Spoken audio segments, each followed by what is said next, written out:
Historia de la filosofía, por Nicolás Abagnano, volumen 1, 311, parte tercera, Filosofía Escolástica, capítulo 20, Juan Duns Scoto, 307, El hombre.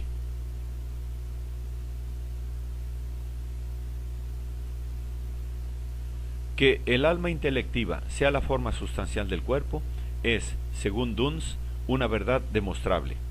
El hombre, en cuanto tal, piensa, y su pensamiento no puede ser referido a un órgano corporal, porque trasciende el dominio de los objetos sensibles y se dirige al universal y a lo suprasensible. El sujeto del pensamiento debe ser, pues, el alma, y si el hombre es tal por el pensamiento, el alma, que es el órgano del pensamiento, es la sustancia o forma del hombre. Pero el alma intelectiva no es la única forma del hombre. Hay en él otra forma sustancial, la del cuerpo en cuanto cuerpo.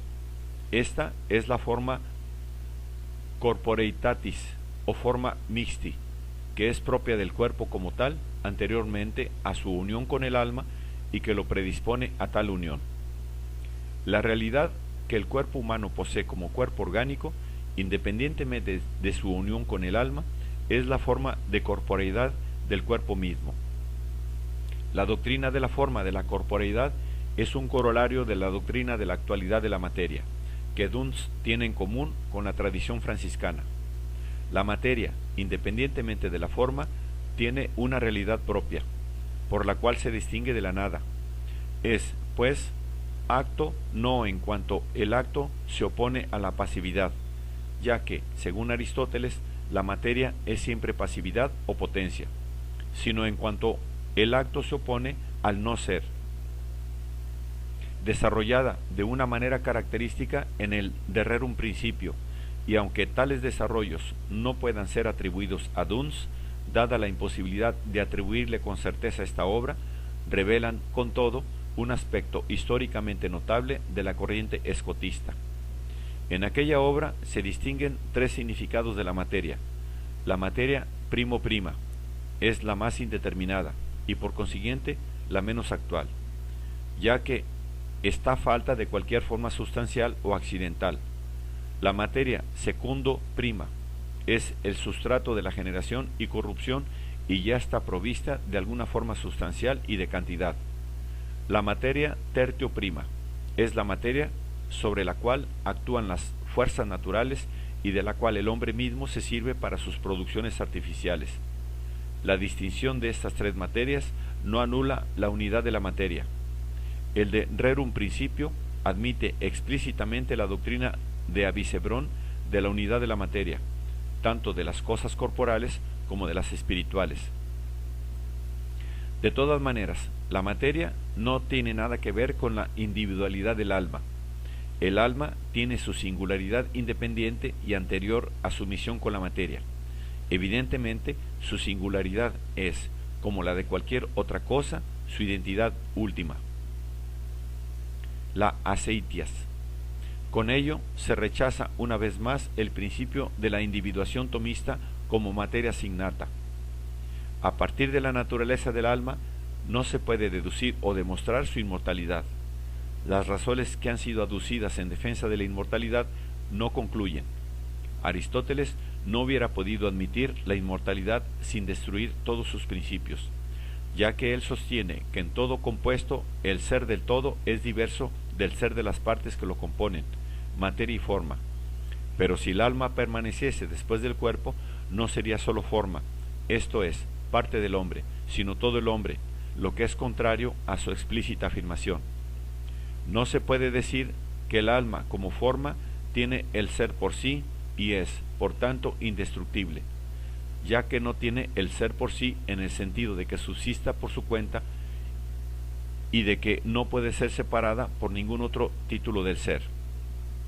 Esto significaría que ni siquiera Dios puede crearla o destruirla, lo que es falso. La tesis de que el ser está intrínsecamente en el alma, afirmada por vez primera por Platón y de la cual también Santo Tomás se había servido para demostrar su inmortalidad, es así negada por Duns y reducida a pura materia de la fe.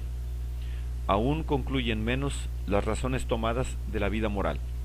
La aspiración del alma a la felicidad eterna y a una justicia que premie el bien y castigue el mal, ya que debería, al menos, sernos conocido, por obra de la razón natural, que la felicidad eterna sea el fin conveniente de nuestra naturaleza, lo cual no es así, y en cuanto a la necesidad de un premio o castigo, se puede siempre decir que cada uno encuentra su remuneración suficiente en su misma acción buena, y que la primera pena del pecado es el mismo pecado. La inmortalidad del alma es, pues, una pura verdad de fe, que no es susceptible de ser tratada demostrativamente. Duns afirma con mucha energía la libertad de la voluntad humana. La voluntad, en cuanto acto primero, es libre para actos opuestos. Es libre también de tender, mediante tales actos opuestos, a objetos opuestos, y además es libre de producir efectos opuestos. Esta libertad está condicionada esencialmente por el hecho de que la voluntad no tiene otra causa que sí misma, ya que es el único principio de todo lo que sucede de una manera contingente, esto es, no necesariamente. En el acto voluntario, el entendimiento depende de la voluntad, ya que la voluntad se sirve de él como de un instrumento y lo somete a las exigencias de la acción. Contra la primacía del entendimiento firmada por Santo Tomás, Duns afirma, con Enrique de Gante, el primado de la voluntad. La bondad del objeto no causa necesariamente el asentimiento de la voluntad, sino que la voluntad escoge libremente el bien y libremente opta por el bien mayor. Esta supremacía de la voluntad confiere a la vida moral del hombre un carácter de arbitrariedad irremediable. La sola y única ley moral para el hombre es el mandato de la voluntad divina. Dios no puede querer algo que no sea justo, porque la voluntad de Dios es la primera regla. Dado que la causa de la voluntad divina no es otra cosa que la voluntad misma, Dios podría obrar de otra manera y establecer para el hombre una ley diversa de la que ha establecido. En este caso, sólo esta última sería la ley justa, ya que ninguna ley es justa sino en cuanto es aceptada por la voluntad divina. Se trata de consecuencias inevitables del principio fundamental de que todo lo que es práctico es absolutamente libre y arbitrario. Este principio, hecho valor con una rígida coherencia, obliga a reducir el valor de la conducta humana a la simple conformidad con la ley establecida por Dios, y el valor de esta ley al simple arbitrio divino. Pero, evidentemente, Duns debe admitir una excepción, y una sola, del principio de que todas las reglas de conducta se reducen a mandamientos divinos.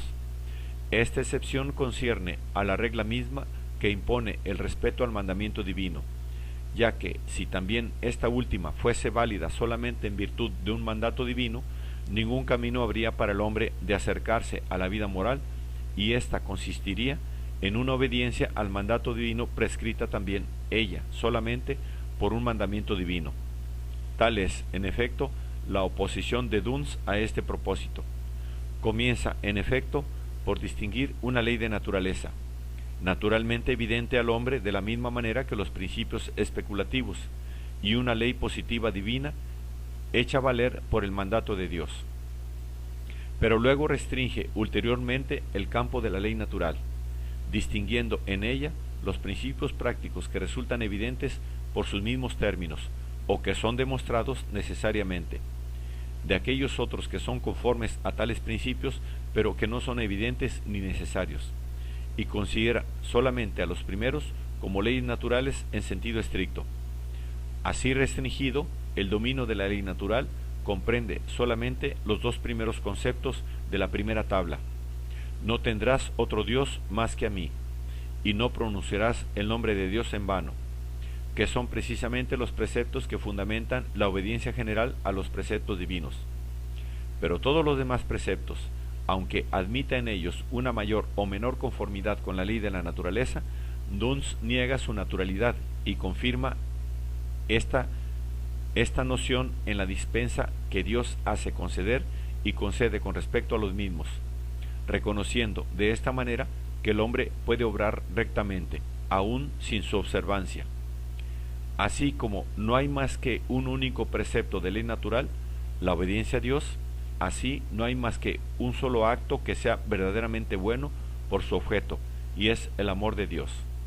El amor de Dios es el amor de un objeto deseable por sí mismo e infinitamente bueno, y no puede ser nunca moralmente malo.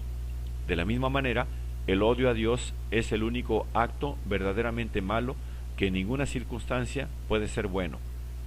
Todo otro acto que se dirija a otro objeto puede ser bueno o malo, según las circunstancias. El amor de Dios es la condición del amor hacia el prójimo y hacia sí mismo, y señala la regla y la medida de todo otro amor. Al amor, Dios responde con la gracia, que es el acto con el cual acepta el amor y ama a quien le ama. Duns atribuye al arbitrio divino el mismo orden providencial de la salvación. Contra la justificación tradicional de la redención concebida como necesaria para levantar al hombre del estado de caída en el cual el pecado de Adán le había precipitado, Duns afirma la contingencia de la redención y la perfecta voluntariedad de la encarnación de Cristo. El hombre habría podido ser redimido de un modo distinto a la muerte de Cristo. No había necesidad de que Cristo redimiese al hombre con su muerte, sino una necesidad condicionada por su decisión de quererle redimir de esta manera. La muerte de Cristo fue contingente y debida solamente a la decisión divina. Así, Duns ha verificado con extremado rigor su reducción de la fe al dominio práctico, esto es, a lo contingente y arbitrario. Esta reducción no supone con todo, a sus ojos, ninguna disminución del valor de la fe. Su carácter voluntario acrecienta aún más el mérito de la misma. No puede haber duda sobre la profundidad del espíritu religioso de esta extraña figura de franciscano que profesaba el ideal aristotélico de una ciencia rigurosa y al mismo tiempo defendía y exponía aquella creencia en la Inmaculada Concepción de María que la misma Iglesia Católica no se decidió a reconocer como dogma hasta el siglo XIX.